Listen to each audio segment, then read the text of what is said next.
விடுதலை சிறுத்தைகள் கட்சி வந்து ஒரு மாநில கட்சி அப்படிங்கிற ஒரு அங்கீகாரத்தை தேர்தல் ஆணையத்தின் மூலமா பெற்றிருக்கு. இருந்தாலுமே இன்னும் பல கிராமங்கள்ல, பல பெருநகரங்கள்ல கூட விடுதலை சிறுத்தைகளோட கொடிக்கம்பத்தை இன்னும் நட முடியாத சூழ்நிலை தான் உருவாக்கிட்டு இருக்கு.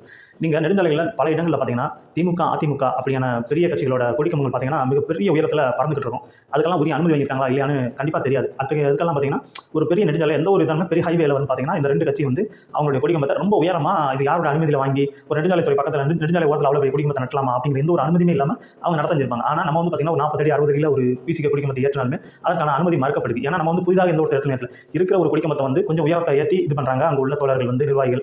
அதை வந்து பார்த்தீங்கன்னா தடுக்கிற விதமாக மதுரை மாவட்டம் போன்ற நிறைய மாவட்டங்களில் இத்தகைய செயல் வந்து தொடர்ந்து நடைபெற்று வந்து கண்டிக்கத்தக்கது. இது வந்து எதை குறிக்குது அப்படின்னா, நம்ம வந்து இன்னும் ஒரு ஆட்சி அதிகாரத்தை நோக்கி நம்ம பயணத்தை வந்து தொடரணும் அப்படிங்கிறது தான் இது.